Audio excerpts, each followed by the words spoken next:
Halo teman-teman sekalian, Assalamualaikum warahmatullahi wabarakatuh.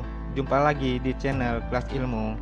Pada video kali ini, kita akan membahas mengenai prediksi soal-soal P3K, bidang kompetensi teknis. Seperti kita ketahui, pemerintah membuka kembali penerimaan P3K bagi 1 juta formasi guru honorer. Wow, ini ngeri nih. Jadi pastikan kamu salah seorang yang lulus. Penerimaan P3K kali ini itu diperuntukkan bagi guru honorer dan lulusan PPG. Namun sebelum lanjut, ada baiknya untuk teman-teman mensubscribe channel ini agar bisa mendapatkan info dan latihan soal terbaru dari Kelas Ilmu. Kita langsung saja ke soal nomor 1. Fungsi komunikasi pembelajaran ini membantu aktualisasi diri, konsep diri, dan membangun hubungan baik satu sama lain. Fungsi komunikasi pembelajaran tersebut adalah titik-titik.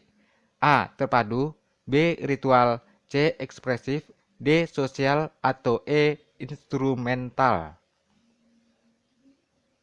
Pembahasannya, komunikasi pembelajaran mempunyai 4 fungsi, yaitu pertama, sosial, yang kedua, ritual, yang ketiga, ekspresif, dan yang keempat, instrumental.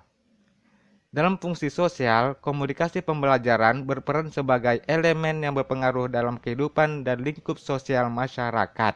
Komunikasi pembelajaran ini membantu aktualisasi diri, konsep diri, dan membangun hubungan baik satu sama lain. Fungsi sosial ini bukan hanya terjadi antara pengajar dan pembelajar, namun juga antara sesama pelajar. Jadi jawaban yang tepat itu adalah D, sosial. Soal selanjutnya, seorang guru yang bertugas memberikan ilmu pengetahuan kepada siswa, lalu siswa-siswa langsung memberikan umpan balik. Setelah itu, siswa juga mampu berkomunikasi dengan siswa lainnya. Pola komunikasi dalam proses interaksi belajar mengajar itu adalah titik-titik. A. Komunikasi sebagai aksi. B. Komunikasi sebagai transaksi. C. Pola interaksi berpusat pada isi. D. Pola interaksi berpusat pada guru, atau E. Pola interaksi berpusat pada siswa. Pembahasannya, pola komunikasi dalam proses interaksi belajar mengajar adalah yang pertama, komunikasi sebagai aksi, atau disebut juga komunikasi satu arah. Pola komunikasi ini biasanya dilakukan oleh seorang guru kepada siswanya. Lalu yang kedua, komunikasi sebagai interaksi atau disebut juga komunikasi dua arah. Pola komunikasi ini menunjukkan bahwa seorang guru berperan sebagai pemberi aksi dan penerima aksi. Kemudian yang ketiga, komunikasi sebagai transaksi atau disebut juga komunikasi banyak arah. Di soal ada berapa arah dia komunikasinya? Mari kita perhatikan kembali ke soal. Komunikasinya itu yang pertama, guru bertugas memberikan ilmu pengetahuan kepada siswa. Berarti guru berkomunikasi kepada siswa. Lalu yang kedua, siswa memberikan umpan balik. Yang ketiga, siswa mampu berkomunikasi dengan siswa lainnya. Berarti ada 3 arah komunikasi atau banyak. Jadi jawaban yang tepat itu adalah B. Komunikasi sebagai transaksi. Pola komunikasi yang keempat dalam proses interaksi belajar mengajar itu adalah pola interaksi berpusat pada guru. Di sini, guru berperan aktif dalam proses belajar mengajar. Kemudian yang kelima, pola interaksi berpusat pada siswa. Kalau di sini, guru berperan pasif, sedangkan siswa berperan aktif. Contohnya, siswa diminta membuat kelompok belajar. Yang keenam, pola interaksi berpusat pada isi. Kalau yang ini, guru dan siswa dituntut untuk berpusat pada materi atau isi dari pelajaran. Gitu ya. Soal nomor 3, konsep pembelajaran berbasis ICT atau Information Communication Technology dikenal dengan titik-titik. A. E-Zoom, B. E-commerce, C. E-learning, D. E-reading, atau E. e-study. Pembahasannya, kemajuan ICT, proses ini dimungkinkan dengan menyediakan sarana pembelajaran online melalui internet dan media elektronik. Konsep pembelajaran berbasis ICT atau Information Communication Technology dikenal dengan istilah e-learning. Istilah ini kini merupakan salah satu cara untuk mengatasi masalah pendidikan, baik di negara maju maupun di negara yang sedang berkembang. Jadi jawaban yang tepat adalah C, e-learning. Soal selanjutnya, apabila dibandingkan pendidikan konvensional, dalam prosesnya, e-learning sebagai media distance learning menciptakan paradigma baru dalam proses belajar mengajar, yaitu titik-titik. A. Peran guru bersifat fasilitator dan siswa sebagai peserta aktif. B. Peran guru sebagai mediator dan siswa sebagai fasilitator. Yang C. Peran guru bersifat mediator dan siswa sebagai peserta pasif. Yang D. Peran guru sebagai diktator dan siswa sebagai peserta pasif. Atau E. Peran guru bersifat orator dan siswa sebagai mediator. Pembahasannya, apabila dibandingkan pendidikan konvensional dalam prosesnya, e-learning sebagai media distance learning menciptakan paradigma baru, yaitu peran guru bersifat fasilitator dan siswa sebagai peserta aktif dalam proses belajar mengajar. Karena itu, guru dituntut untuk menciptakan teknik mengajar yang baik, menyajikan bahan ajar yang menarik, sementara siswa dituntut untuk aktif berpartisipasi dalam proses belajar. Jadi jawaban yang tepat itu adalah A. Peran guru bersifat fasilitator dan siswa sebagai peserta aktif. Nomor 5. Esai, pilihan ganda, dan menjodohkan kalimat merupakan penggunaan alat penilaian jenis titik-titik. A. Unjuk kerja. B. Portofolio. C. Analitik. D. Produk. Atau E. Tertulis. Pembahasannya, penilaian tertulis adalah penilaian yang hanya menggunakan tes soal dan lembaran jawaban dalam mengukur penguasaan materi ajar. Jenis penilaian ini biasanya diadakan dalam waktu yang telah ditentukan dan terbatas dalam kondisi tertentu. Contohnya, esai, pilihan ganda, dan menjodohkan kalimat. Yang kesemuanya itu sebenarnya hanya menilai kemampuan berpikir rendah, yaitu kemampuan mengingat. Jadi jawaban yang tepat adalah E, tertulis.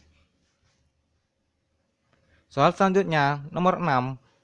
Pak Ali sebagai guru bahasa Indonesia melakukan penilaian kemampuan berbicara kepada peserta didiknya. Untuk mendapatkan penilaian yang utuh, maka perlu dilakukan pengamatan berbicara yang beragam, seperti bercerita, pidato, dan diskusi dalam kelompok kecil. Jenis alat penilaian yang digunakannya adalah titik-titik. A. Unjuk kerja. B. Portofolio. C. Analitik. D. Produk. Atau E. Tertulis. Pembahasannya, penilaian unjuk kerja adalah jenis penilaian yang berdasarkan hasil pengamatan terhadap aktivitas peserta didik.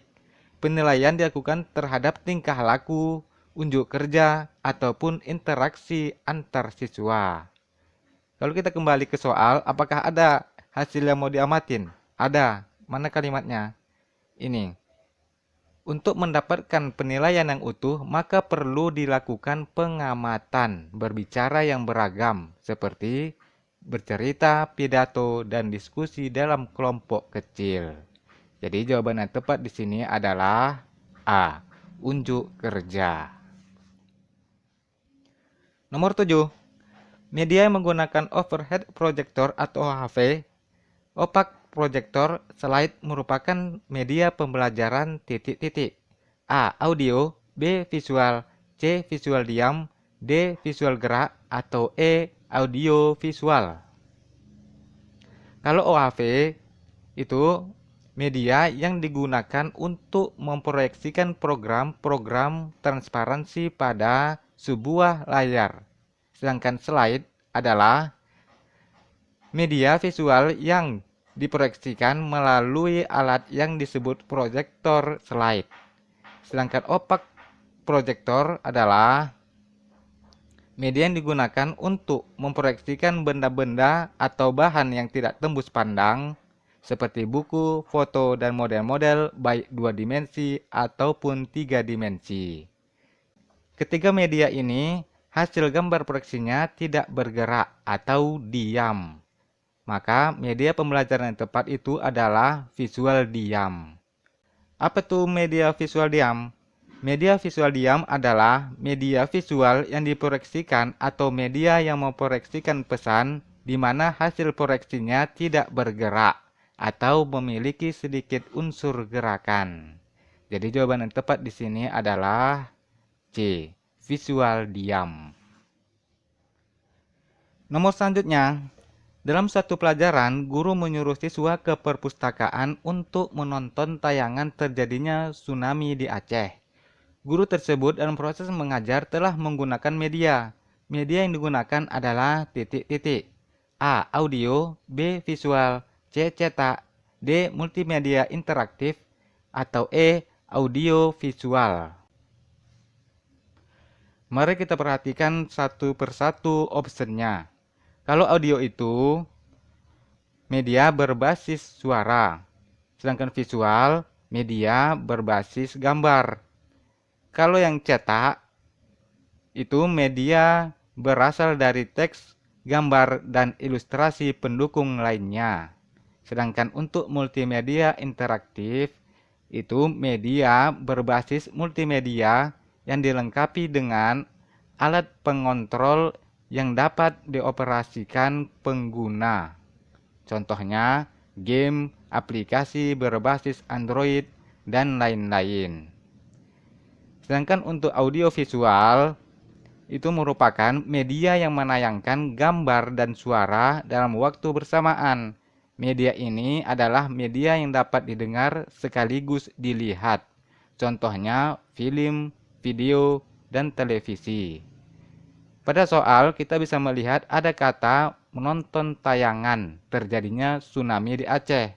Berarti ada gambar dan suara. Media yang digunakan itu berarti film, video, atau televisi, ya kan? Berarti media yang digunakan adalah audio visual atau E. Nomor 9.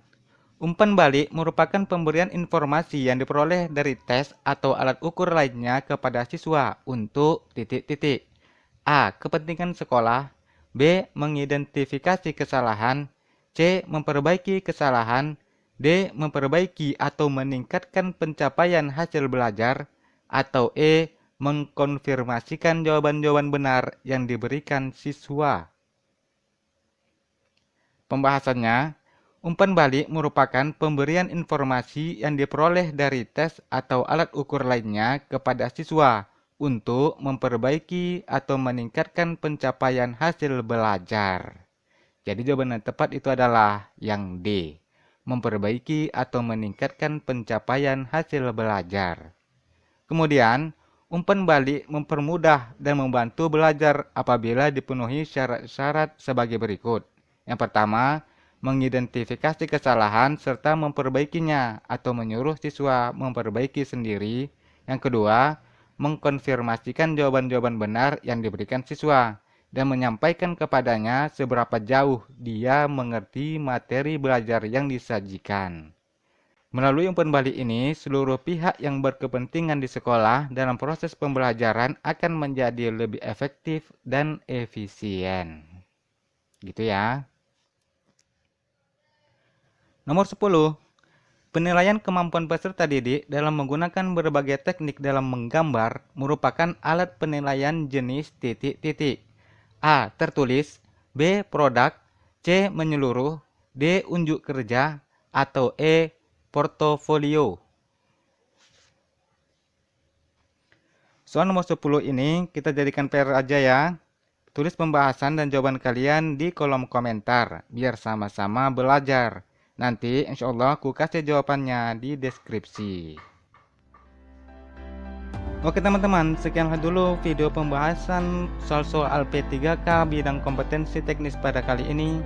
Akhir kata, jika Anda mendidik seorang pria, maka seorang pria akan terdidik.